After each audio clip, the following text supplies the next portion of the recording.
I believe we've got Yes. four. Okay. Then let's proceed to approval of the meeting minutes for May 13th. Were there any additions or corrections anyone would like to make?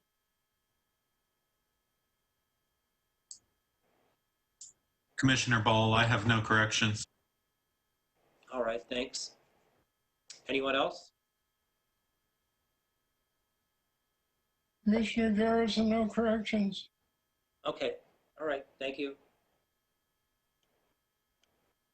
All right, if no one else has any changes, additions, then would someone like to make a motion to approve the meeting minutes for May 13th?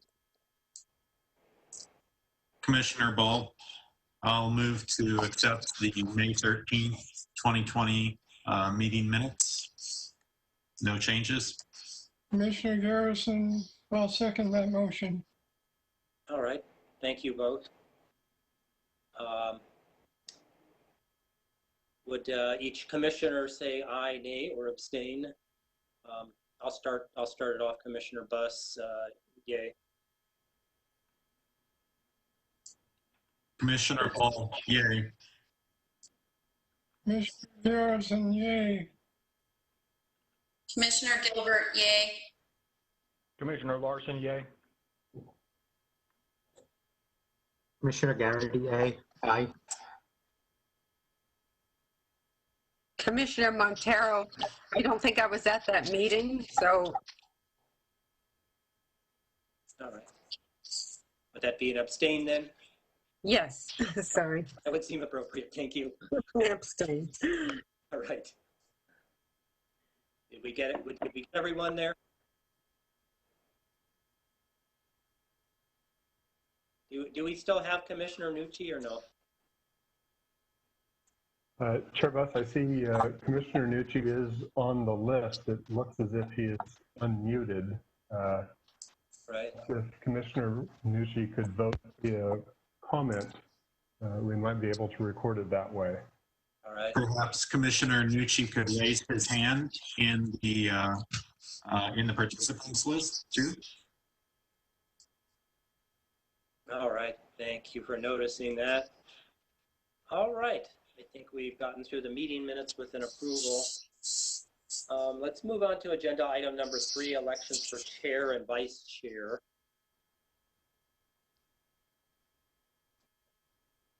Are there any thoughts on this or motions? I'll move that we make Chuck the chair. All right. Was there anyone? This is Commissioner Larson. I'll second the motion. All right, thank you. All right. I guess we'll go through the list of yay or nay on this one. Commissioner Montero says yay. Thank you. Commissioner Ball, yay. Commissioner Garrity, yay. Commissioner Larson, yay. Commissioner Garrison, yay. Commissioner Gilbert, yay.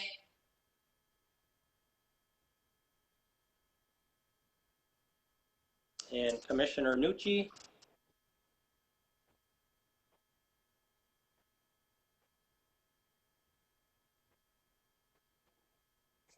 I don't see Nucci on my side, so.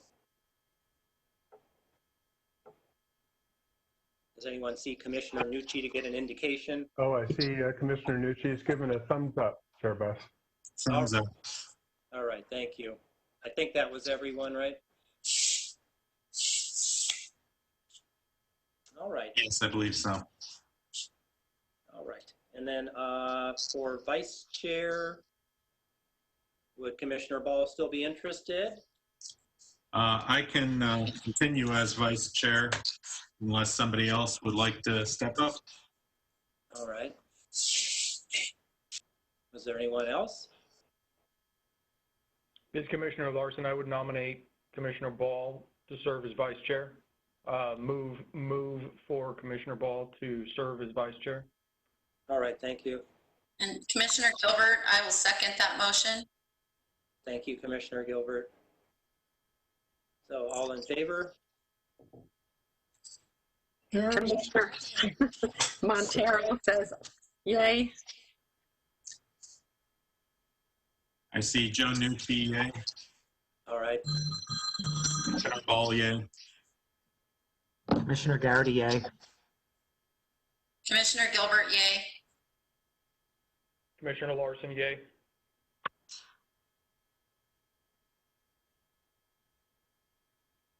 did we catch everyone? This is Commissioner Chair Buss. I will say yay. Did we miss anyone? No? All right. Seems to be unanimous. We will have Commissioner Ball as vice chair and myself as chair for another year. And let's move on to agenda item number 4, Parks and Recreation Master Plan presentation. And who do we have a background from you first, John? Oh, could you unmute, John?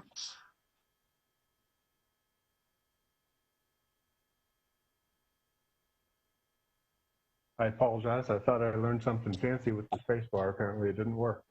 So I apologize. Chair Buss, the Parks and Recreation Master Plan is underway. There is currently, as I understand it, a survey up on Tempe Forum. We have Craig Hayden with the City of Tempe to discuss the Parks Plan, give a presentation on it, and solicit HPC input. All right. Thank you, John. Thank you, Chair Buss and Commission members. Craig Hayden, Deputy Community Services Director. Am I coming through all right? Yes. Perfect. Thank you. Also got Sean Wagner, Deputy Community Services Director with Community Services, is also with us here if there's some additional questions that we can kind of tag team, but appreciate the opportunity. We had an opportunity to provide an introduction to this planning effort back in February of this year, and we're excited to report back on some of the progress that we've made, and that with this progress, there are a couple key reportables that I would love to just talk through today as a brief update. One is going to be park classifications. Second is level of service analysis. We'll really break down both of those in detail. And then as we start drafting the plan at this point, we're really headed towards that last half of the planning process.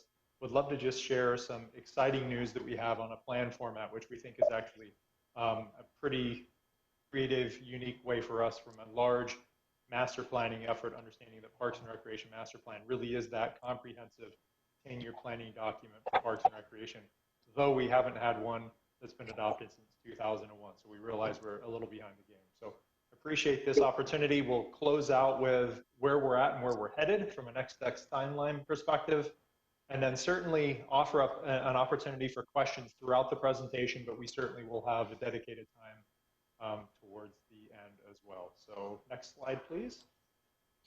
All right, so first thing we'd like to just report back on, and key background information that really informs some recommendations for the planning effort as we move forward, is what we call a park classification update, which is exactly what it sounds. It's really a system of defining and organizing the different areas that we have that we manage within our Parks and Recreation portfolio. And we don't just kind of look at our Tempe bubble, but we look at other jurisdictions to help with some definitions. It's aided by some information that we use that we'll share from the level of service analysis here shortly. And it's really determined, park classification is determined by one of 3 ways.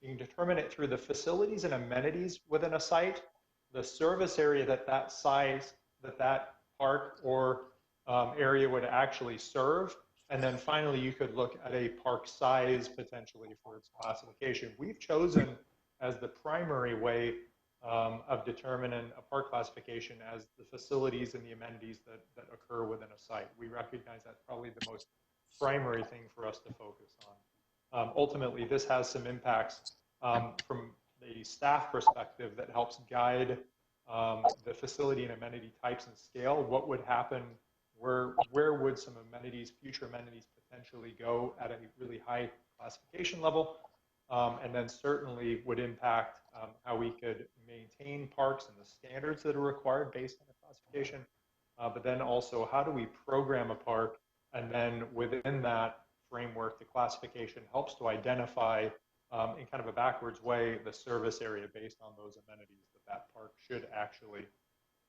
serve.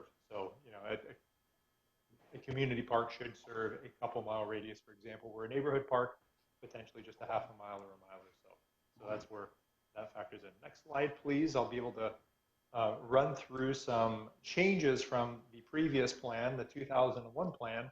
Understanding much has changed within Tempe since 2001. Everything above that white horizontal line is showing some continuity between the 2001 and the 2020 plan. We recognize at a classification level that regional parks, community parks, and neighborhood parks are still the most significant way to classify parks within our system. Everything below that line, though, has changed from 2001 to 2020. We no longer are using the mini park classification. We believe that urban park is probably a better name for it. Areas of high density, low acreage, typically occurring north of Broadway in Tempe.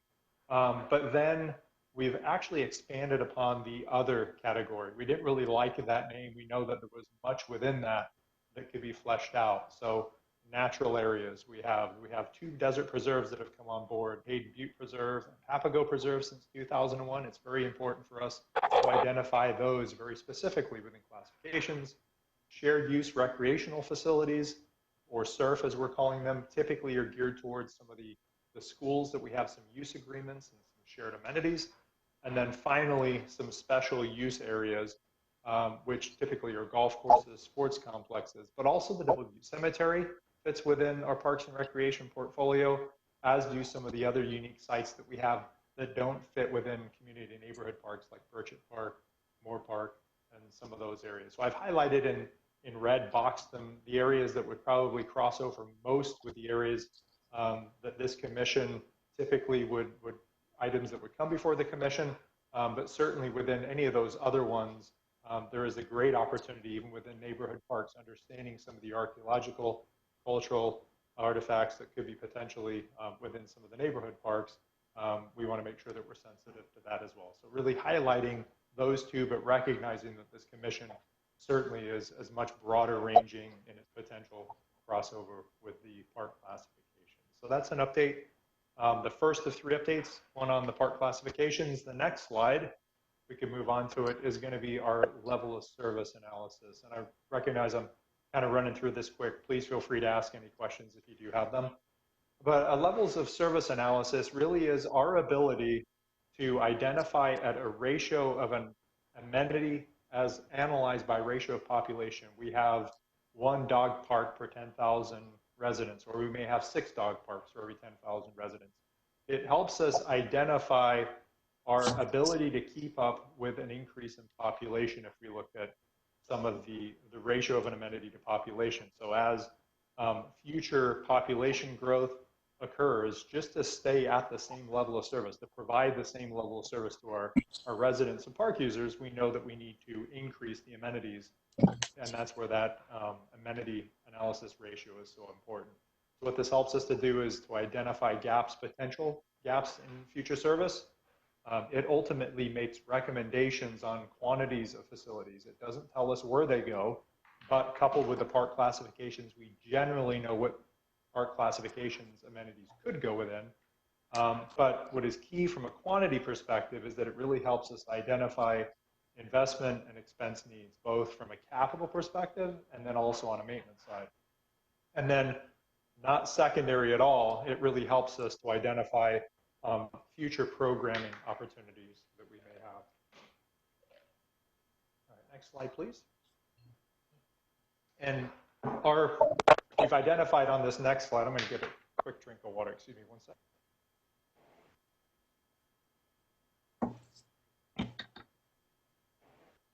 All right, on this next slide, we have level of service recommendations. This isn't a comprehensive list, but it's typically the list that most folks tend to go through to identify what potentially could be coming to our park system as we move forward, utilizing this level of service analysis that looks at a ratio of a park amenity to 10,000 people. I've highlighted picnic ramadas just as one idea. We will move kind of from left to right. So there's 81 currently within our system, which works out with 190,000 people within Tempe at 4.26 for every 10,000 people. Therefore, we should have 81 within our system. We're not going to add any as recommended in 2020, but as population does increase over the next 10 years, potentially up to 217,000 people, we want to make sure if we're keeping the same level of service that we do account for that population growth by adding additional amenities.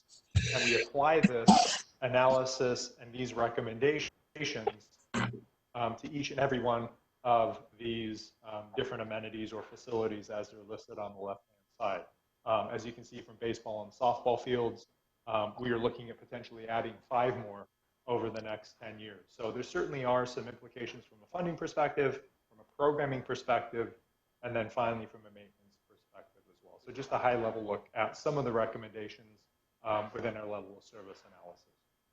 Next slide, please.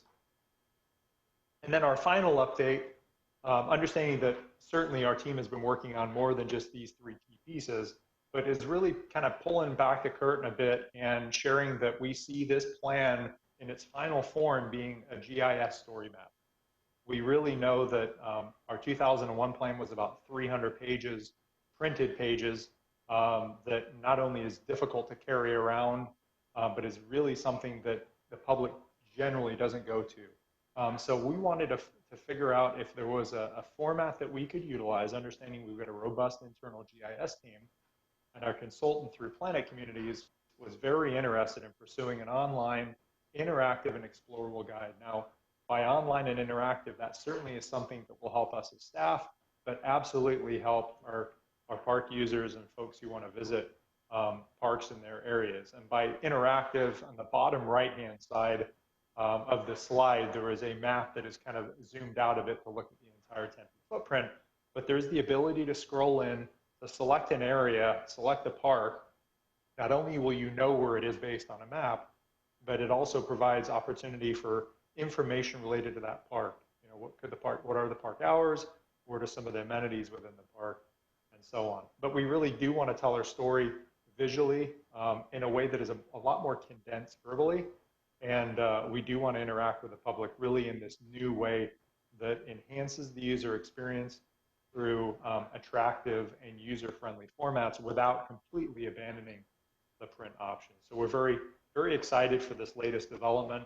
And that's what, as we're working through, John has been kind enough to sit on our technical advisory committee for this plan. We're really starting to move into the drafting of the plan, anticipating that we will be back to the commission likely sometime early in 2021, very early 2021 is what we're anticipating. But if you could move on to the next slide, please, I'll just kind of give a brief update of where we're at from a timeline perspective. So we're really, as is highlighted here on this slide, kind of in the middle of the planning process in summer 2020, but this is kind of where the fun stuff begins, where we get a chance to put the plan together. There is still some small work that needs to be done that goes into that planning effort with some of the financing assessments that need to take place, determining some of the priorities. But we are really excited to really move through this GIS story map drafting process, work through as a core team that Sean and I are part of, co-leading this effort as staff, working with our advisory committee that John is a part of, but then also interacting with the public through public comment periods, and then also with boards and commissions, as well as our council, our mayor and council as well. So we see this really as a public process, understanding that this plan we hope is going to serve the public and us as staff for the next 10 years. So at that point, that's the end of my presentation. Would be happy to take any comments, questions. Certainly appreciate the opportunity to provide this update. Commissioner Ball, I'd like to mention how exciting it is that you've got the potential to do an interactive condition in your summary of parks and amenities. It represents a neat opportunity, I think, for us to outline why the preserve areas are special within our city. And maybe gives you the ability to run a link over to sort of cultural history highlights, or maybe a link to the Tempe History Museum as you try to define that for people. A lot of folks experience, for instance, a mountain or Tempe Butte there as the place you climb up that's got the radio towers on the top. And now we all know they're gone, which is great. But it'd be cool to be able to highlight why that place is special and why it was important for it to be returned to a more natural state. So it could be a really neat opportunity. Absolutely. Thank you, Commissioner Ball. That's certainly one of the things we've actually wrestled with is the planning effort has to be kind of a stamped within time of when it's put together, but how does it stay active without broken things? So those are things we absolutely have on the radar. So thank you for pointing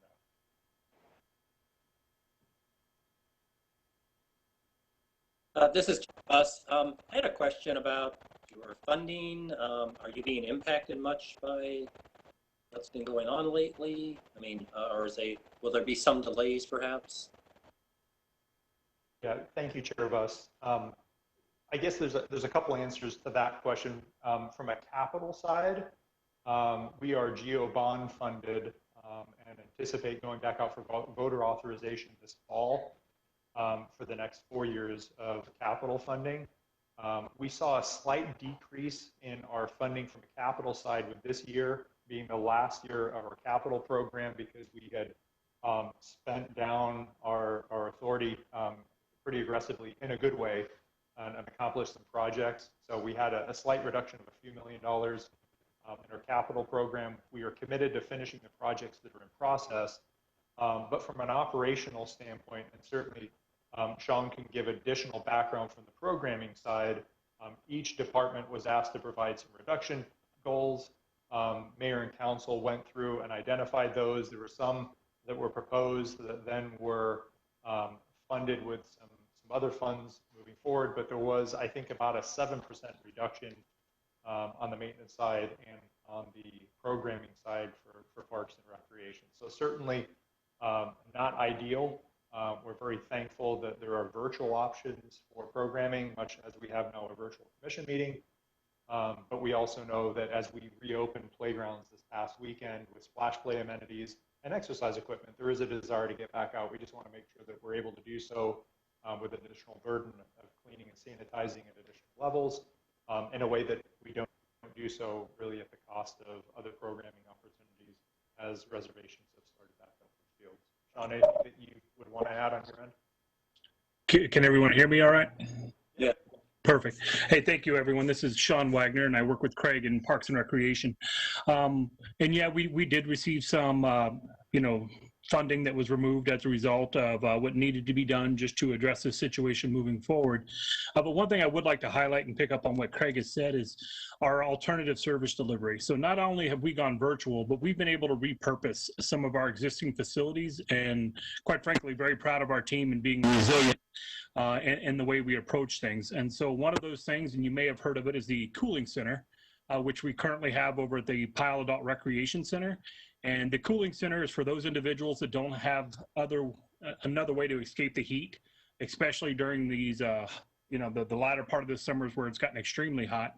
And we provide basically an air conditioning room that allows for physical distancing and meeting all the COVID protocol mitigation strategies and protocols for individuals who just wouldn't otherwise have something to go to, especially with all the other businesses, the malls and everything else that were closed.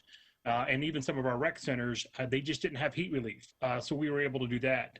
At the beginning of the summer, we actually transitioned to one of our we'll say locker room buildings, shower buildings, and we made that available for about a month until some other services got up and running for showers for vulnerable populations. Again, folks were able to come by on a Friday and utilize our facilities. Some of the other things we've done are blood drives. And most recently, we hosted the feral cat. There's a feral cat initiative, Trap, Neuter, Return.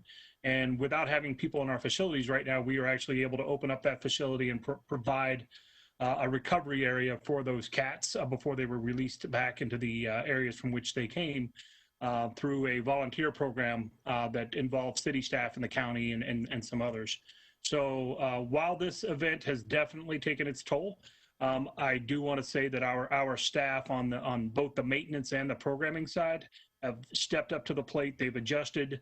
They swung on that knuckleball, and I think they've knocked it out of the park. So kudos again. Craig and I represent a very dynamic team, and they've had a lot of successes just in this situation, and quite proud of all the efforts and accomplishments that they've been able to do. Thanks, Peter. Anyone else have a comment, question? Hi, yeah, this is Commissioner Garrity. I just want to sort of, kind of make sure people are mindful of a lot of the parks are also important traditional places for some of the local Native American communities, specifically Tempe Butte and the Papago Park area. And there may be other areas. It's, not my place to identify which ones are sensitive. But I would just, to the extent possible, consult with the tribes about, potential construction in areas that might be sensitive, for their, basically their cultural values. We don't want to just stomp on them. We want to kind of include them in the planning and planning for construction if possible. Does that make sense? Absolutely. Thank you, Commissioner Garrity. Thank you. John Southard has been really a great partner with us as a resource. We reach out on projects and ask, what potential there is on site, and then certainly have relational connections through John, but also with the newly formed Desert Conservation Commission. We're thankful that we have Vice President Leonard as part of that commission. So I think it's crossing over in multiple different areas now, and John has always made himself available for consult, and we're extremely thankful for that. Great. Thank you very much. Anyone else? No? All right. Well, thanks, Craig and Sean, for all that information. Before we move on, I believe there is a public comment, and Oh, yes. I missed it, I apologize, but Craig, if you'd be so kind as to tell the commission how, and again, if I missed it, I apologize, but is this something that you're actively collecting feedback on through Tempe Forum, or is that just the next project? Thanks, John. We finished an outreach opportunity earlier this summer, just gauging how comfortable people were with the level of service.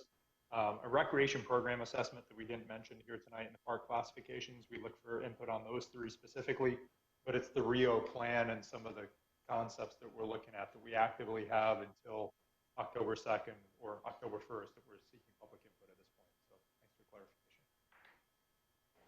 Hey, Craig, do you mind letting them know how many respondents we actually had in that initial outreach with this time?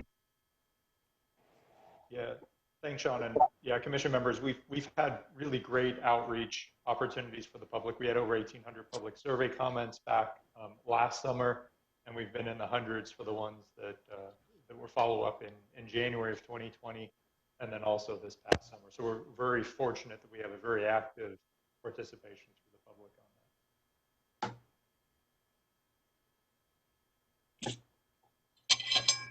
that. All right. Any other questions that came up? No? All right. Well, thank you very much. And we will move on to agenda item number 5, Rio Salado Master Plan Improvement, implementation and preservation. And Chair Buss, this will also be Craig Hayden and I believe perhaps Sean as well. This is of particular interest to the commission. This is something that has come through before the plan itself has been approved by council. As I understand it, they're looking toward implementation. This is what I was referring to earlier with the Tempe Forum being available for public input. This is of, as I mentioned, particular interest to the commission because within the planned study area, there are several historic and cultural resources listed in the Tempe Historic Property Register, the National Register, or both. The Tempe Beach Park Stadium, the bleachers, the walls, the baseball field, the Ash Avenue Bridge approach and abutment, the Mill Avenue Bridge itself, of course, 165 La Plaza extending with the Archaeological Records Office decision in March descending well into Tempe Beach Park as well. So a lot of resources there, both historic and cultural, to take into account. So with that kind of overview of the Commission's particular interest in this project, I will turn it over to Craig. Thank you, John. Thank you, Chair Buss and Commission members. If we could back up one slide, I'd greatly appreciate it just for kind of a presentation overview. Just going to run through two key pieces. Though there is a public outreach opportunity open currently, I'd like to provide some background information up front. I think that's going to really help set the stage for what we're looking at feedback or input on at this point. We are going to review some concepts that are out there from a very high level, not identified in any area specifically. And then certainly, as with the previous presentation, if there are questions, we'll be happy to take them throughout, but we do have a dedicated time at the end. Next slide, please. All right, from a background perspective, Mayor and Council formally adopted the Rio Salado Master Plan in the fall of 2018. And the plan really identified the importance of the Rio Salado plan within the larger Tempe Parks and Recreation catalog, understanding that we wanted to continue to see the Rio Salado park areas, Tempe Town Lake, really continue to be these points of pride for the community, understanding that there is a rich history that goes certainly back longer than just kind of Tempe's history. So understanding that, much like the Parks and Rec Master Plan, we want to be forward thinking. This planning effort really was to look at these 135 acres in and around the Tempe Town Lake that are publicly owned for the next 20 to 30 years. The plan was founded on 5 key guiding principles to ensure continuity but also diversity. Public ownership, recognizing that the parks are utilized for events but also for everyday uses.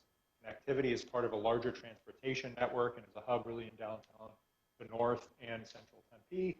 Sustainability and shade being 2 key pieces, but also the opportunities that are available there that we want to make sure that we're providing both active and passive uses. Currently, we recognize that going to the Rio Salado parks, most folks tend to walk and run and bike through the park or go to watch an event, potentially to use the ball field. But we really want to continue by providing active and passive, a real good blend of those opportunities moving forward. Another key component of the planning effort is the breakdown of the 135 acres, which doesn't include the lake itself, into 12 distinct activity zones. Some of them mirror each other based on where they are geographically. There's 7 on the south or the north side of the park, 5 on the south. The next slide will break those down a bit.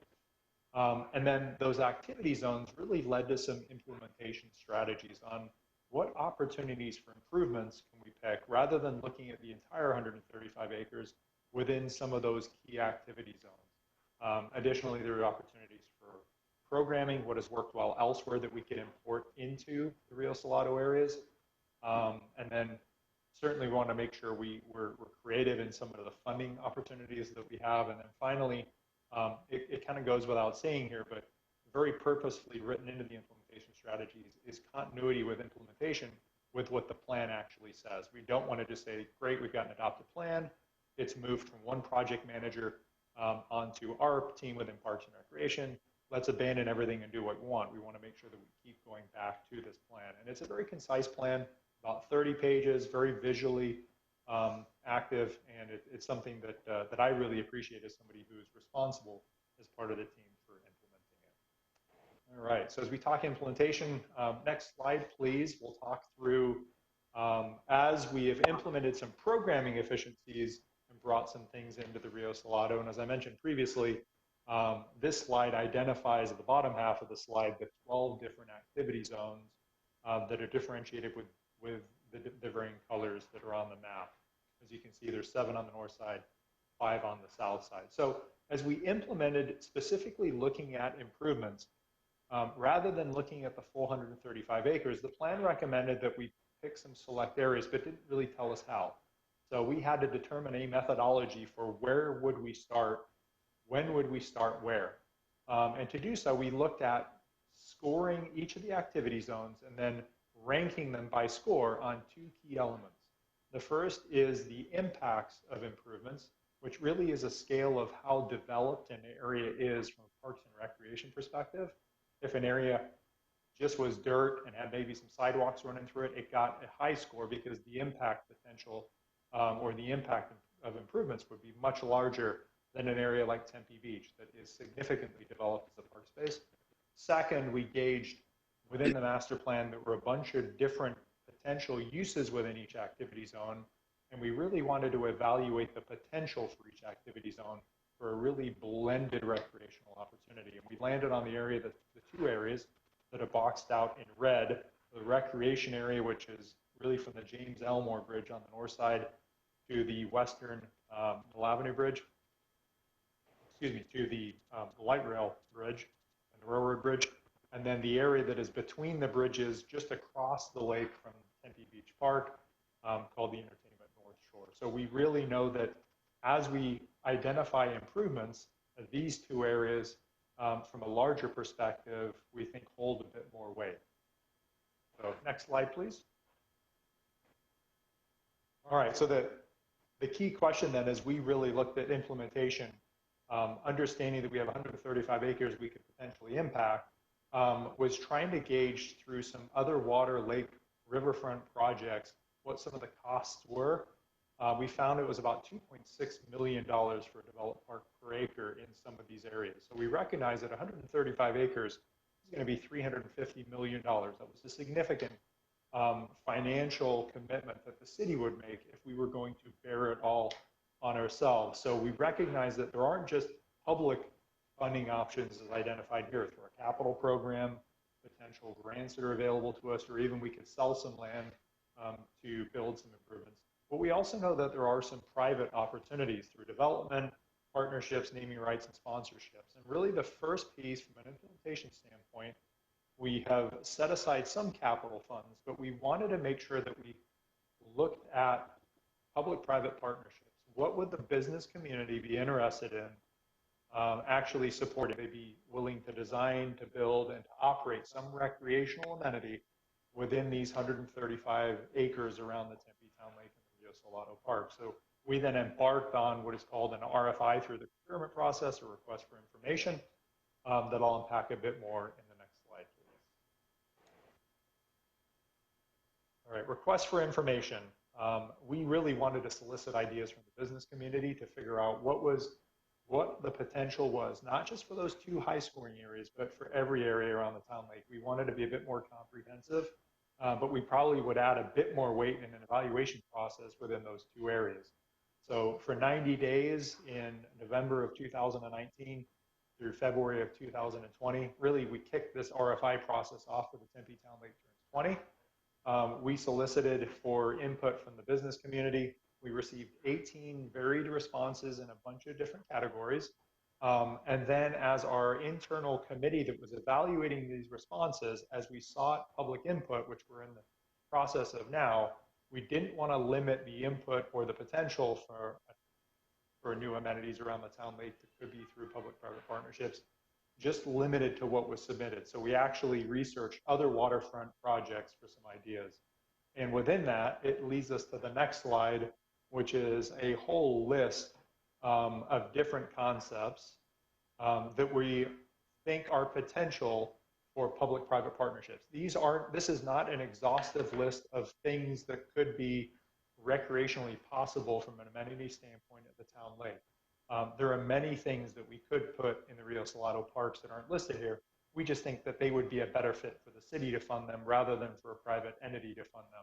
Though we have playgrounds listed under the land categories L6, for the most part, it's probably something that the city would build unless there's a really creative playground that we would charge, a business could charge for. So As we dive in to future slides, I just want to, on this slide, point out that we have 4 key categories. We have the land category that we have 11 different opportunities that we're seeking input on.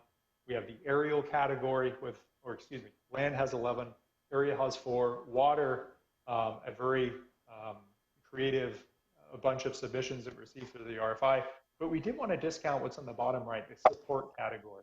We recognize that there are public-private partnership opportunities for food, for transport, but these may not be the things that would drive you to come to the Rio Salado Parks, but without them, you probably wouldn't stay very long or potentially even come.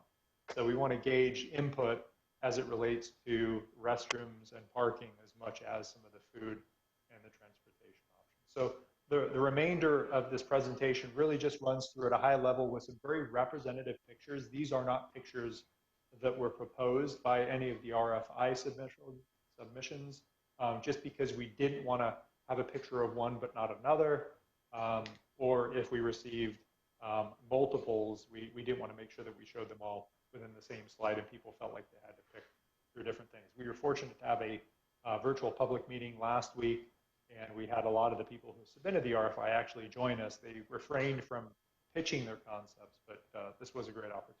So I'll just run through quickly some of these concepts as we close out the presentation. So next slide, please. The first two land categories, observation tower, rock wall, these are elevated structures, varied, you have more natural stone, something you would find maybe in Moab, Utah, versus the bottom right is over at Maggie Daley Park in Chicago, very modern looking in its form. And certainly there can be combinations here, rock wall and an observation tower. Next slide, please. These next 4, again, stay in the active recreational field with fitness courts, skating rink in the bottom right. That on the top right side of that bottom right picture is the climbing wall that we saw on a previous slide in Maggie Daley Park. It is a roller skating rink, inline skating rink in the summertime, but it is also an ice skating rink in the wintertime. Creative playgrounds. There's potential for bike ramps as well. Next slide, please. Now we're starting to move into a bit more of the passive activities with swings, carousels, and even some theme gardens. We don't want to discount the fact that we could have some really high class theme gardens within the Town Lake areas built by some public-private partnership funds. Next slide, please. And my apologies, this one's not coming out well, but it's a museum on one end could potentially be on site. We do have the Tempe Center for the Arts. We certainly would want to be very careful where we do propose certain things. And then just opportunities educationally for birding and nature just within the Rio Salado, especially in the far east and the far west sides. These are things that don't necessarily have to be given a specific area. They could be added throughout some of the park sessions, but especially the eco zones, as they're called, on those 2 kind of bookends of the Rio Salado parks would be great opportunities to round out the land opportunities. Next slide, please. Aerial adventures were some pretty cool submissions that we saw, not just your standard zip lines going across the lake from structures, but also from building potentials, ones that are rideable as proposed in, or as are in, as pictured in the top right, within Las Vegas. This is something that's certainly been on the city's radar for a few years, is one of the high aerial opportunities. Next slide, please.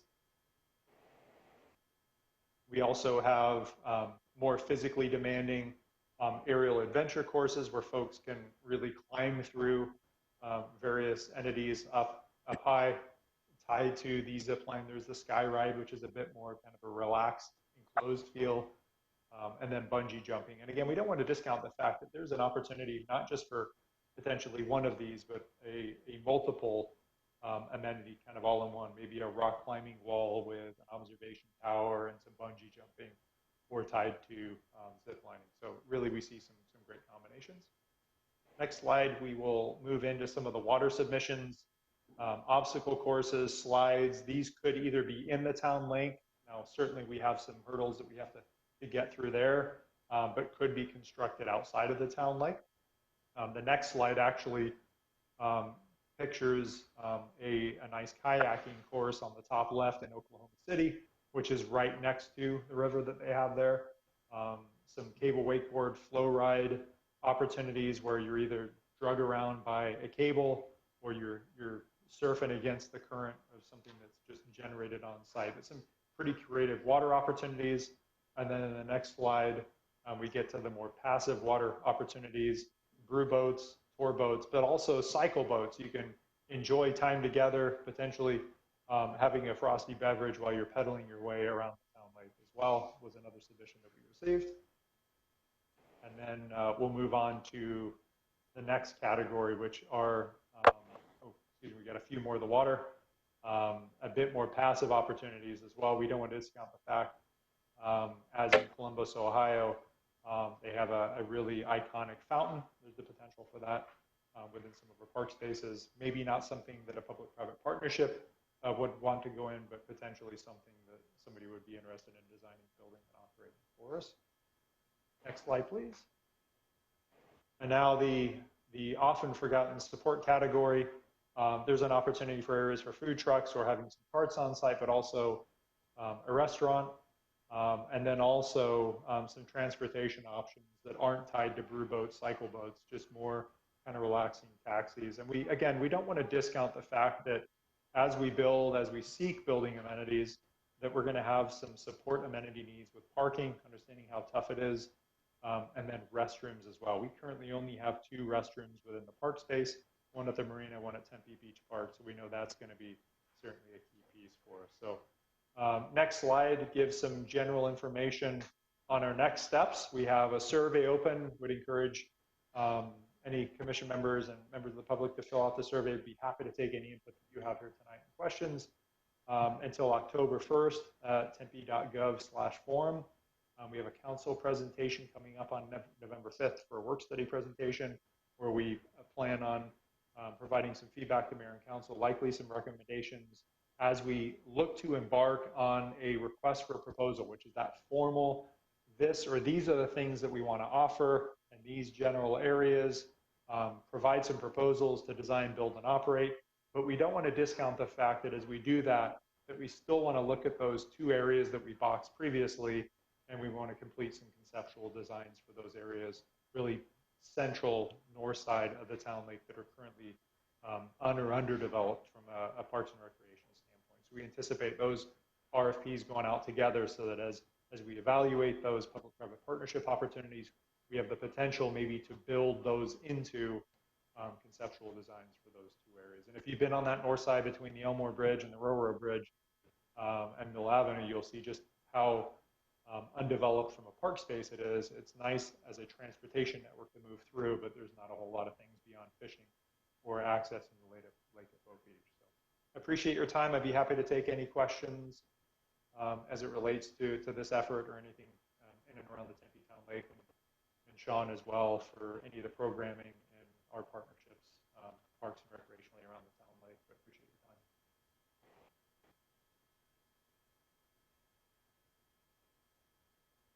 Thanks, Craig. Any questions?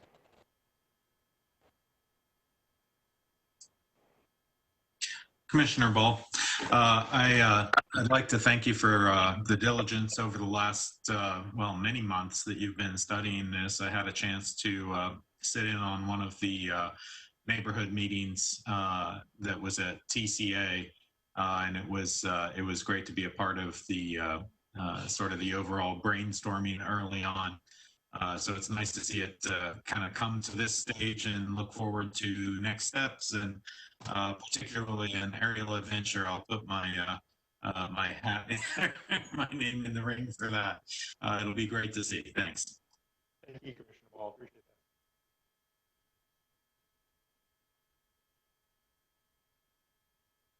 that. Anyone else?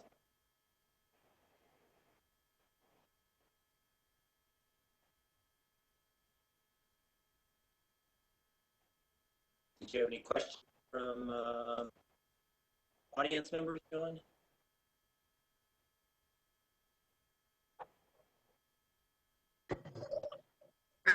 Commissioner Montero.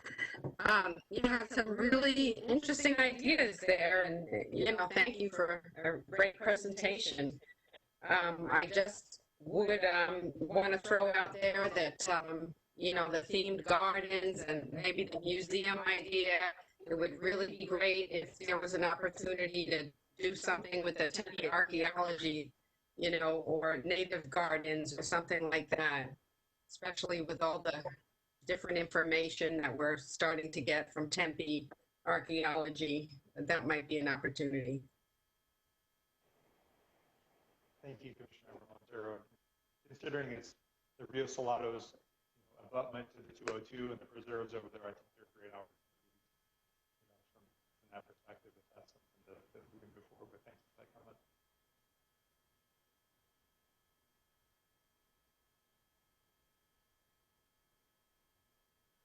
All right. Anyone else?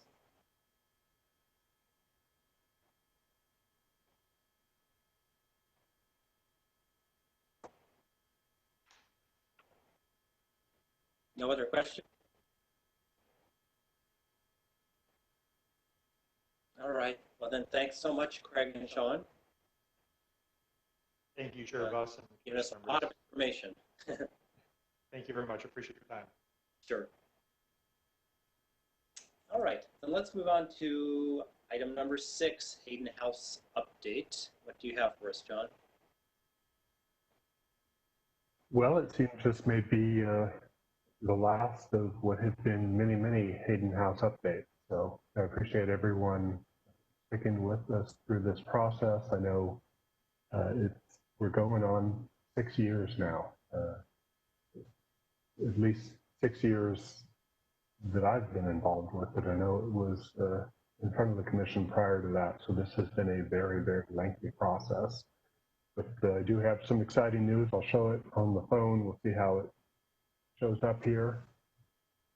A certificate of occupancy for the Hayden House. So certificate of occupancy meaning that our inspections, everything is complete. It is, as the name would indicate, ready to be occupied. Our tenants will be moving in. We are incredibly excited about this. It has turned out just better than we could have hoped. It is beautiful. I would encourage anyone who would like to come through. I'm sure we could arrange something, preferably not in groups so large as to have a quorum, but in the coming days or week and a half perhaps, if everyone would like to see it, I think that can be arranged. So the certificate of occupancy was issued last Friday, September 4th. We are looking at a couple of exciting things. Harmon Anderson and Pencil Phelps, who has been a terrific partner, has brought on a professional photographer who will be taking photos of the Hayden House, interior and exterior photos. We're arranging for times that are appropriate based upon lighting conditions, etc. That will be something very nice for us to have. We're also looking at potentially, assuming we can get a volunteer group lined up to assist, the installation of a small suffrage marker out front near the Hayden's Ferry commemorative marker that was installed by the Daughters of the American Revolution. 2020 is, of course, the centennial of women winning the right to vote. So there's an effort underway to place markers at locations associated with prominent women associated with the suffrage movement, Sally Hayden being one of them. She was very active. She was vice president of the Arizona Territorial Suffrage Association, invited suffrage speakers to the House and otherwise participated in those efforts. In fact, Carl Hayden, her son, often credited her efforts to his advocacy for bringing women into the political sphere, and when he was in Congress at that time, voting for voting for suffrage and things. So very exciting news there. That is it in terms of the Hayden House. I hope in October we will have some beautiful photos available to show everyone. And again, please, if you'd like to see it, let me know. I'm sure we can arrange something. Also, if anyone has any questions, would like to know anything, I'd be happy to answer them. Yeah, John, if I could just butt in here, and I agree with everything you said, and I want to personally thank the commission for all their support. And just to remind everyone that this was a relatively large effort with a great number of partners. The guys at Hines and Cousins were tremendous help going forward, and I can't say enough good things about Harmon Anderson and Hensel Phelps. I know we've bragged a little bit to other folks that, you know, when people ask who's doing your TIs and you say Hensel Phelps, they give you this weird look.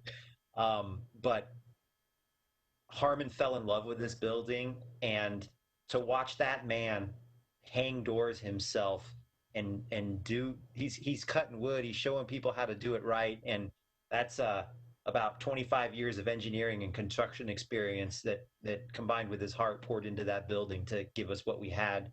And obviously you guys all know the kind of work Reggie does, but you know, it seems like it's a victory lap now, but boy, there were times when John and I were just wondering if it was all going to come through. And I can't thank Reggie and Harmon enough for what they did. And for us to be able, particularly when the pandemic started and we weren't there all the time, we lived at that house when we could, but being able to step away from that and trust those gentlemen to do what they did, it was a great experience. So thank you guys. Absolutely correct. They all deserve credit. You guys, Reggie Harmon, everyone, Hines Cousins, Logan Simpson for their archaeological work, both within the house and outside of the house. We are incredibly fortunate that it came together as it did. It took hard work on the part of a lot of people. And as Alex mentioned, there were times where we weren't quite so sure that it was going to come together as it has. So we're all very fortunate that we were able to band together and save this very, very important historic asset. Congratulations. I can't wait to see it. Thank you. Thank you. Is this something that we could have a presentation on of some kind in terms of the photos? Yes, I'm hoping, and of course it will entail speaking with the photographer and Harmon, but I'm hoping that we will have some very nice photos and not just photos that I've taken with an iPhone available for October, and be able to put something together to show the commission and others who are interested. Yes, that would be great, and a safe way to view if you're not able to get there. You can't have a large group there, so the photos could go a long way. Absolutely. And Commissioner Ball here. Don't discount those iPhone photos, John. Those are those could be really useful to people 100 years from now if we tie them together with the really pretty shots that we're going to have soon and give them to the History Museum. That is very true, and I've been a pest to the folks there at the Hayden House as often as possible throughout this process, even when there was no one there. So we have thousands of iPhone photos of varying conditions there that we will save to document the process.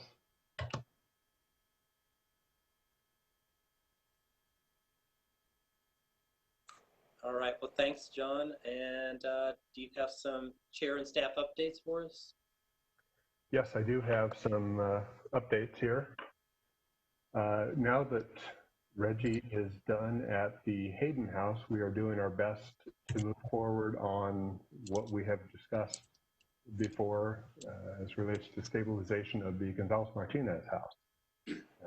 So that is very exciting news. We're hoping to get that going soon.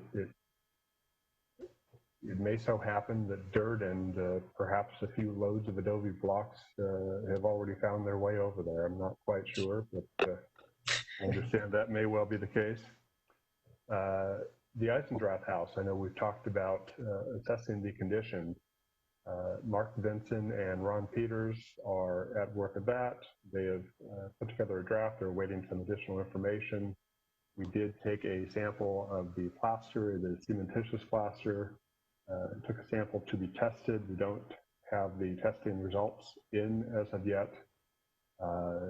There is some concern. I read a report that was completed by Janus in, I believe, 1985, and it identified the adobe as having little to no sand.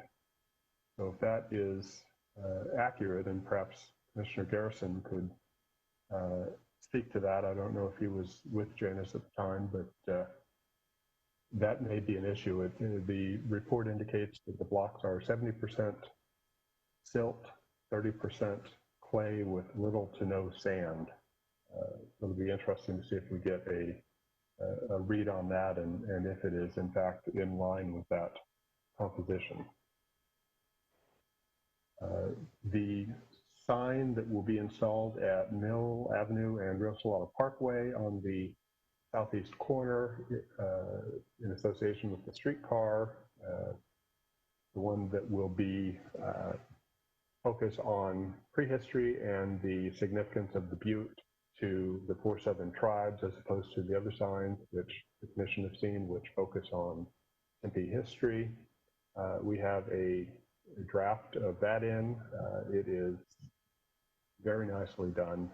It's something that I'm excited to share. We'll try and set something up perhaps for the October meeting where we show that and speak with the individuals involved in creating it. We've had a very nice partnership with Gila River and Salt River on that, and that is something that will be, I think that will be a very nice piece to continue the story and expand upon just the history signs. The butte graffiti that was, I believe, discussed, trying to think, I apologize, it's so difficult to recall what was discussed and when with which group, and especially with not meeting in person and things, but as everyone likely knows, there is some graffiti at the top of the butte. We have worked with Logan Simpson to get a contract to properly remediate that graffiti using elephant snot, and thank you very much to Commissioner Montero for her guidance on how they do so in Phoenix. We just got that contract executed, and it is something that we hope to have done, that is the task completed in the relatively near future. We, as part of the contract, tasked Logan Simpson with consulting with the tribes, working with ASM, etc., documenting the work. So it is being done in a manner that is, from what we've been told, satisfactory to Salt River and Gila River. It took a bit longer to put this together than we would have liked, but it is being done, and we're hopeful that this can be a template for the future should we have another occurrence, which is entirely plausible, unfortunately. Speaking of the butte, this just came yesterday via FedEx. Our Governor's Heritage Preservation Honor Award for the butte. I think the money that would typically be spent on framing went to the FedEx, but we finally received this, which is also very exciting. So congratulations to everyone on the commission for your work as relates to providing input and reviewing and approving all of the projects that led to that. And certainly thank you to Alex and everyone else involved. That is something that we should all be proud of. Finally, the 2021 Historic Preservation Conference, assuming it moves forward in person, will be held in Tempe. I believe that's been announced before.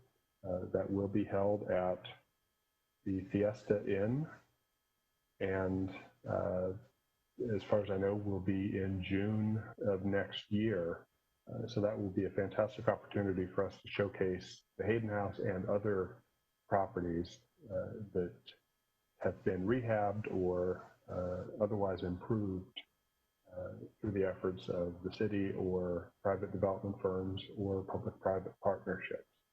Very exciting, and I'll continue to provide updates as available there. That is all that I have, Chair Buss, for a staff update. All right, thanks, John. Did anyone have any announcements themselves they'd like to make? Or any future agenda items they'd like to see?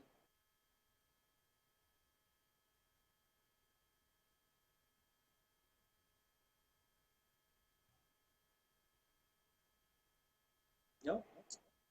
Nope. Nope, okay. Anything else from you, John? Nope, that's it. Okay. All right.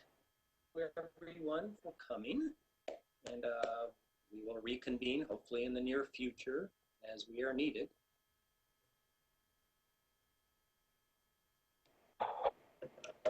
Thanks, everyone. Thank you. Nice to see everyone. Bye. Bye-bye. Bye, Chair everyone. Buss, for the record, we adjourned at 7:26.